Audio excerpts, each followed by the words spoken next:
29 de marzo de 1956, Estoril, Portugal. Es una tarde tranquila en la somnolienta ciudad balneario de Estoril, Portugal, donde vive su exilio la familia real de España. Poco después de las 8, en su residencia llamada Villa Giralda, un disparo quiebra la calma. Es un disparo que asombrará a Europa y sacudirá a la familia real española hasta sus cimientos.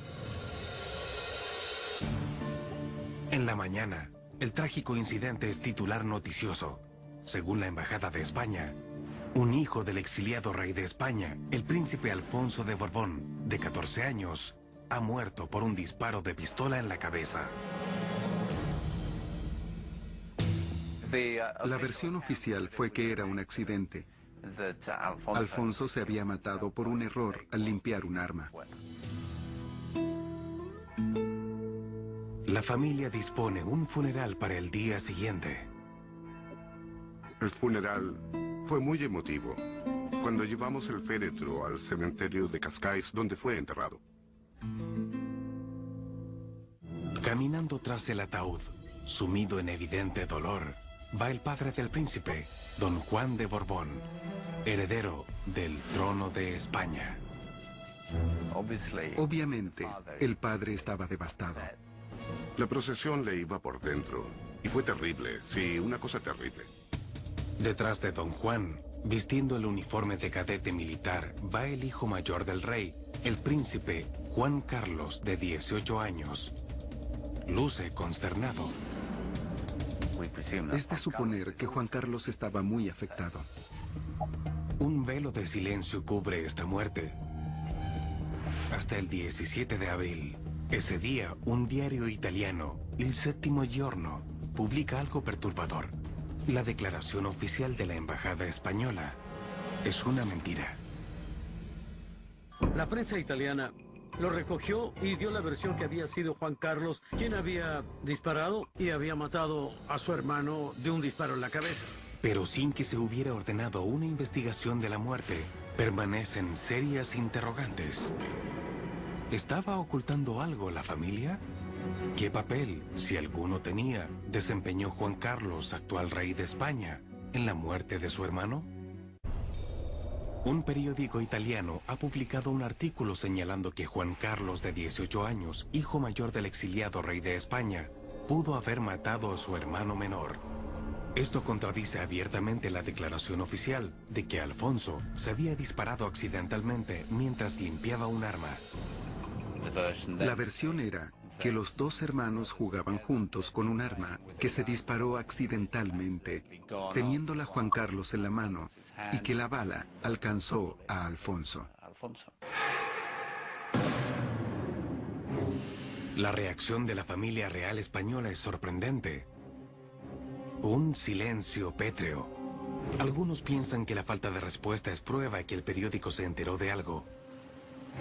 Otros no están convencidos. Yo no creo que la intención fuera ocultar algo. Tenían pena.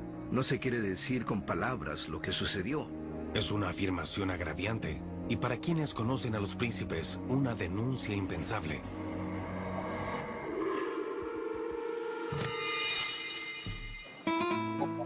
Como niños, creciendo en Portugal, en los años 40, los príncipes Juan Carlos y Alfonso parecen muy unidos. La relación entre Juan Carlos y Alfonsito era muy buena.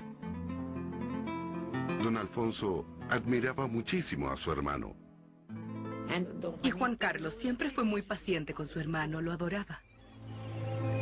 Pero sus padres, don Juan y doña María, trataban a los niños en forma distinta. Como el hijo mayor y heredero del trono, Juan Carlos era sometido a una estricta disciplina.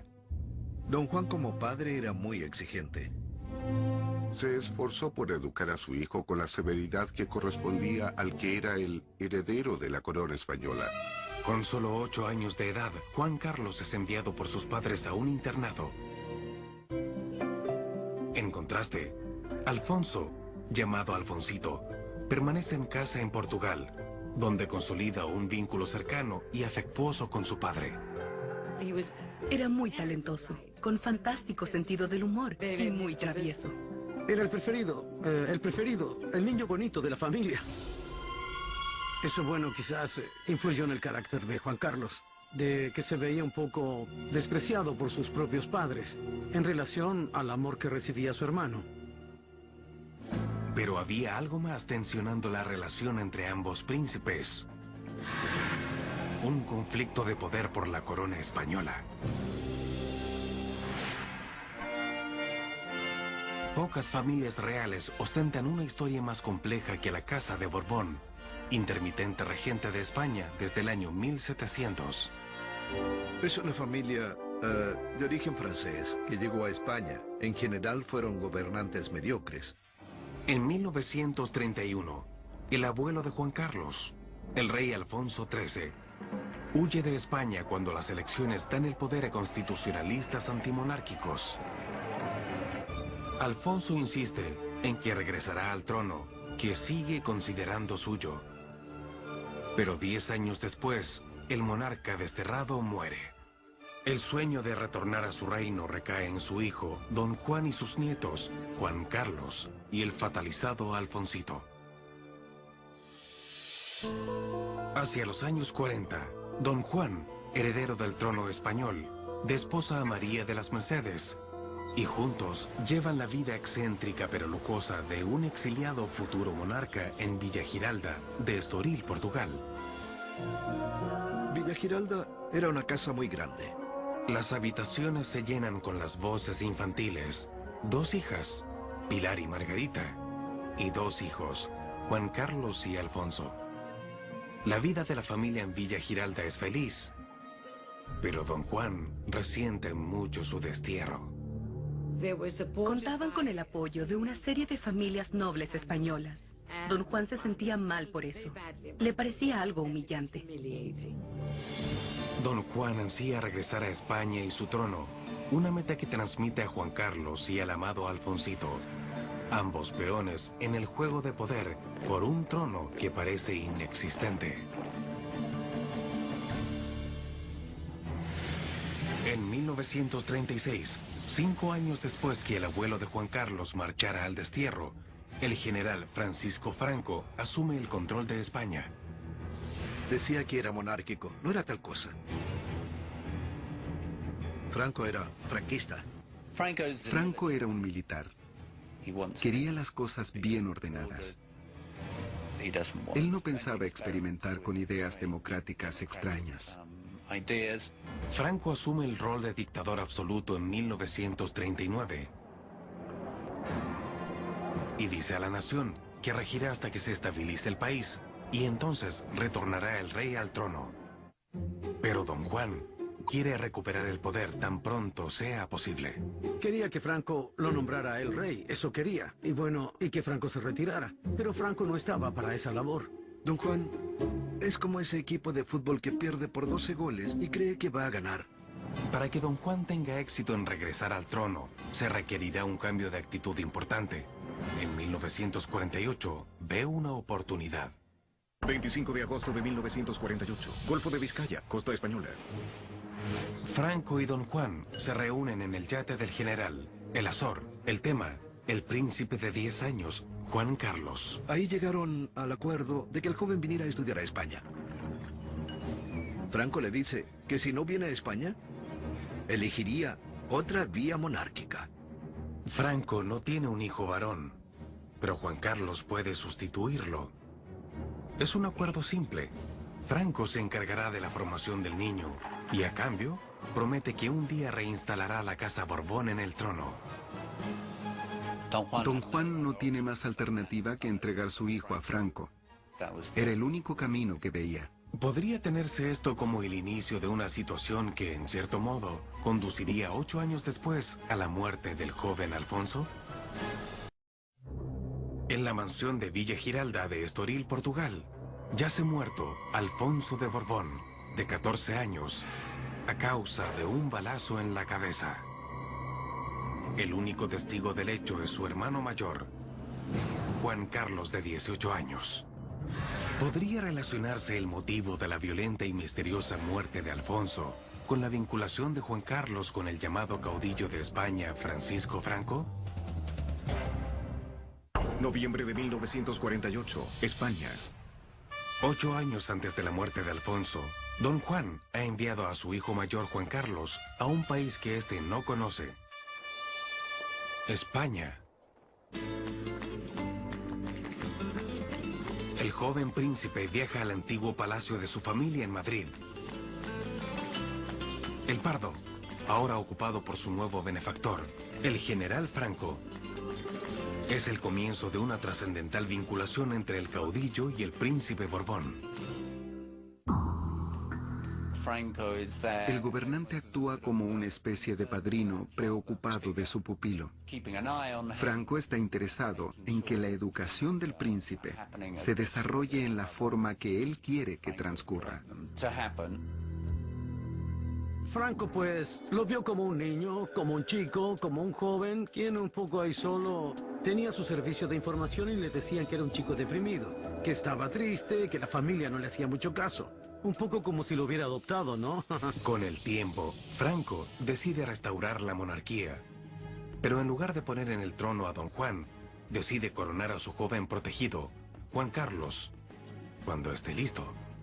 Juan Carlos estaba siendo preparado y entrenado para suceder a Franco como jefe de Estado. Durante 8 años, Juan Carlos recibió educación en escuelas militares elegidas por el caudillo. Marzo de 1956, Estoril, Portugal. En 1956, Juan Carlos, siendo cadete en la Escuela Militar de Zaragoza, viaja a Estoril en una de sus escasas visitas para celebrar Pascuas con su familia. Era un Jueves Santo. Se celebraban los santos oficios entonces en la iglesia. Ellos asistieron a misa. Cuando regresaron a Villa Giralda, la familia se reúne en la planta baja. Pero Juan Carlos y Alfonsito suben a su sala de juegos para entretenerse un rato. Súbitamente, un disparo alarma a todos.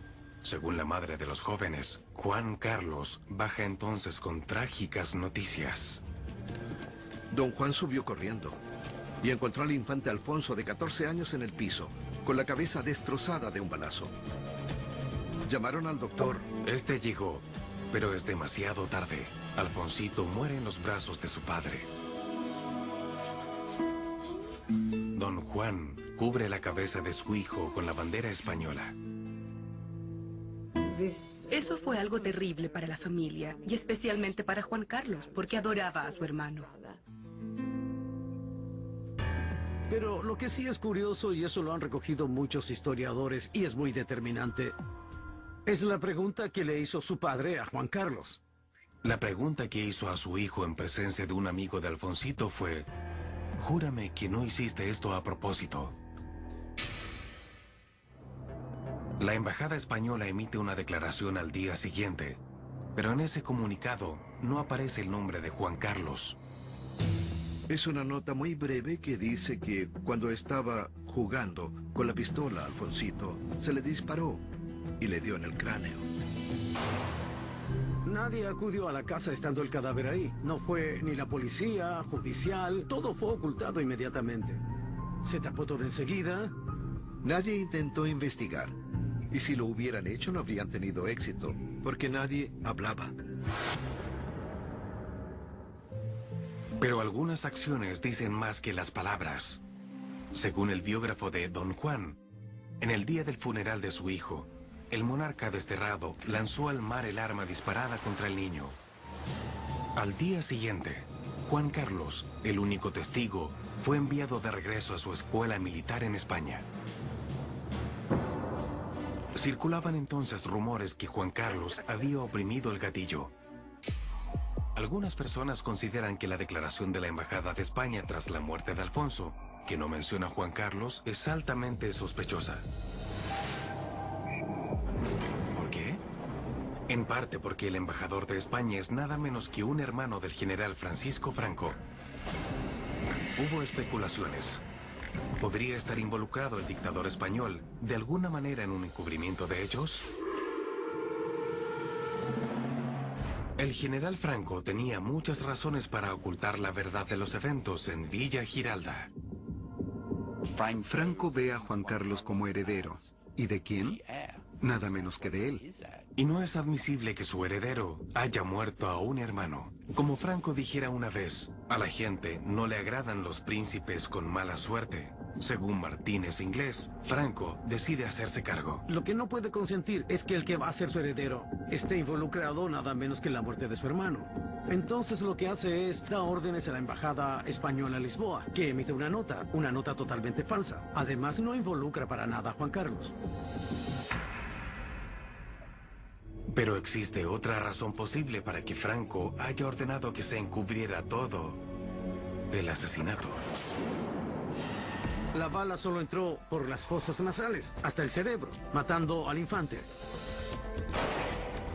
Eso me da mucho trabajo de creer en un accidente. Desde 1956, circulan rumores que el rey Juan Carlos de España podría haber baleado accidentalmente a su hermano menor, Alfonso, en un trágico accidente ese año. Pero en 2008, el interés en el caso se acentúa cuando el coronel de ejército en retiro, Amadeo Martínez Inglés, hace una afirmación sensacional. En su libro, Juan Carlos I, el último Borbón, las mentiras de la monarquía española, Martínez Inglés alega que la muerte de Alfonso no fue accidental. Me he permitido rechazar una tras otra todas las hipótesis que ha presentado la familia de Juan Carlos, afirmando que esto fue un accidente. En los años transcurridos desde la muerte de Alfonso, han surgido dos teorías. Según la primera, al ocurrir el disparo los niños estaban solos, la puerta cerrada y existía un arma de calibre pequeño.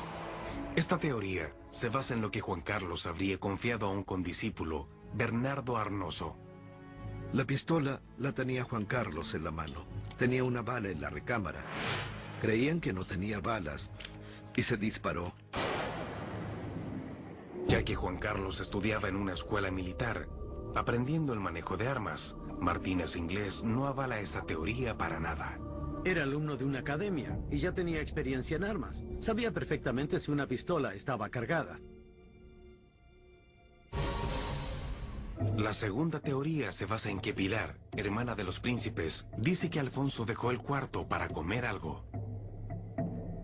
Cuando subió a su cuarto, que estaba en el piso alto, pues don Juan Carlos, que estaba con la pistola ahí, con la puerta que se abre y no se abre. Alfonsito empuja la puerta y golpea el brazo de Juan Carlos.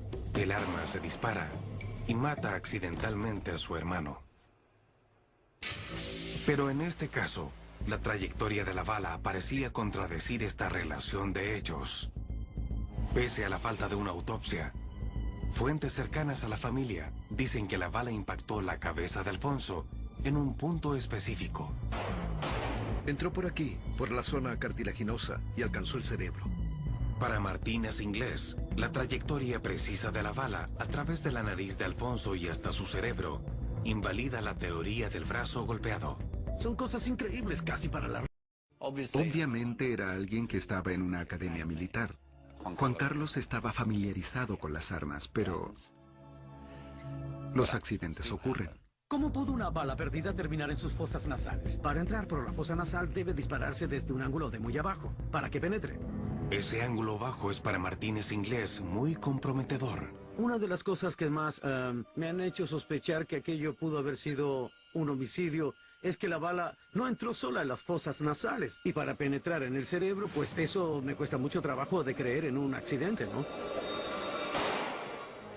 Pero ¿por qué Juan Carlos, heredero del trono, querría matar a su hermano menor? Un motivo posible. Una lucha de poder por el trono. Don Juan sabía que su hijo y Franco eran muy cercanos, que Franco formaba al joven a su imagen. La relación entre Franco y Juan Carlos era íntima. Juan Carlos era su segundo, el que le obedecía en todo y que le visitaba con frecuencia en palacio. Según Martínez Inglés, Don Juan estaba por jugar la última carta que le restaba. Temía que Franco fuera a entregar la corona a Juan Carlos y no a él. Deseaba que eligiera a su hijo menor, Alfonsito, y no a Juan Carlos como monarca sucesor. Estaba pensando seriamente en desheredar a Juan Carlos y en nombrar a Alfonso su heredero. Franco hizo ocultar micrófonos en casa de don Juan para saber lo que éste proyectaba. Franco grababa todo lo que hablaba don Juan. Franco hacía grabar todo. No es de extrañar que a Juan Carlos le llegara la noticia, ¿no? Martínez Inglés afirma que Juan Carlos, leal a Franco, baleó a su hermano menor para asegurar su posesión del trono. Pienso que esa hipótesis prueba que su muerte fue una cosa premeditada. Dice Martínez Inglés que la evidencia más clara es la impresionante recriminación a Juan Carlos después del baleo. Júrame que no hiciste esto a propósito. Un padre que conoce a sus dos hijos y hace esa pregunta después de lo ocurrido, básicamente está admitiendo que su hijo es capaz de matar a su hermano. De una manera premeditada, ¿no? Pese a todas las dudas, Juan Carlos nunca es cuestionado por la muerte de su hermano. Y la transición de poder sigue el gran plan de Franco.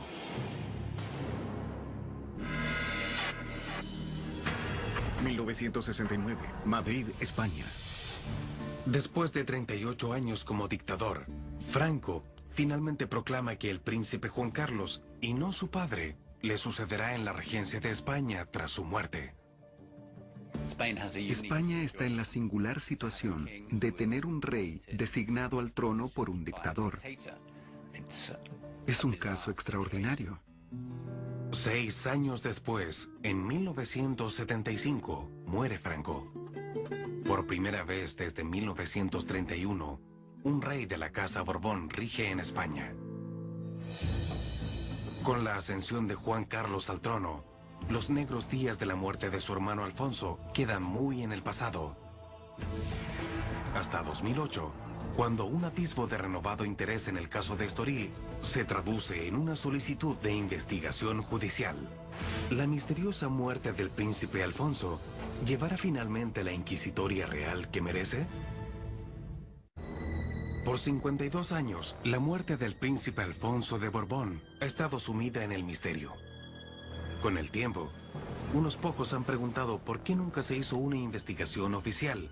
Muchos creen que querían proteger a su hermano, el rey Juan Carlos. Pero el silencio prevalece hasta el 2008.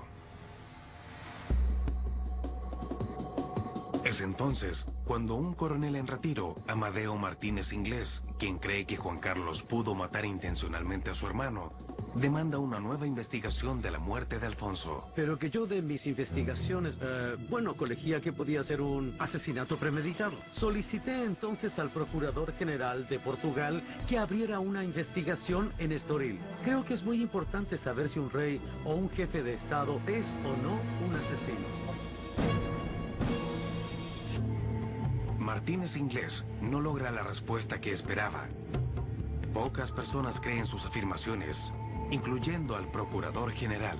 El fiscal general de Portugal mandó una nota diciendo que había cerrado el caso por falta de evidencia, que no encontraba indicio, que había pasado mucho tiempo. Y puesto que nunca se efectuó una autopsia, la teoría de Martínez Inglés de un tiro fatal disparado intencionalmente desde un ángulo bajo nunca se probó. Más aún, para muchos era difícil creer que Juan Carlos hubiera cometido ese crimen, dada su conducta desde que era rey. Creo que hubo muchas expectativas diversas cuando Juan Carlos asumió. Juan Carlos era rey porque Franco lo había elegido. Lo razonable era suponer que habría cierta clase de continuismo. Muchos españoles esperaban que el nuevo rey sería un mini Franco. Pero lo que obtuvieron fue muy distinto. Lejos de continuar las políticas de Franco, Juan Carlos procedió a desmantelarlas. Reinstaló una monarquía constitucional y dio pasos audaces para ingresar a España a la democracia. Finalmente, Juan Carlos transfirió gran parte del poder monárquico a un gobierno democrático. Como resultado, hoy es considerado como uno de los gobernantes más populares del mundo iberoamericano. Sobre todo me parece que se ha rendido un gran servicio al bien común de los españoles. Pudo haber seguido cualquier rumbo, pero tomó el que conocemos, el de la democracia. Tomando en cuenta que Juan Carlos no siguió los pasos de Franco, para muchos es difícil creer la teoría de Martínez Inglés de que Franco hasta hizo que lavaran el cerebro al príncipe para que matara a su hermano. Sí, mire, cualquier especulación que se haga sobre eso Fue un accidente lamentable, fue un doloroso accidente que le pudo haber ocurrido a cualquier familia. El libro de Martínez inglés fue generalmente desestimado cuando se publicó, pero aunque la mayoría no creyó su teoría de que Juan Carlos mató a Alfonso, no hay duda que esa muerte ha tenido un efecto persistente en el rey. Se especula respecto a un aura de melancolía en Juan Carlos, y que fue ese hecho el que lo marcó por el resto de su vida. Marcó mucho a don Juan Carlos porque ver a su hermano morir le privó de la alegría de vivir. Esa la perdió y la verdad es que no la recuperó nunca. Octubre de 1992, Madrid, España.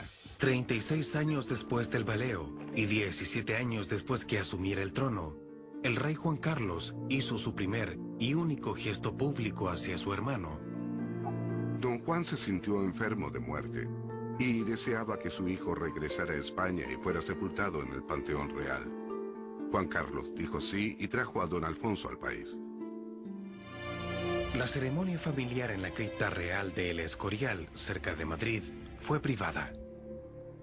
Don Juan de Borbón falleció 5 meses después.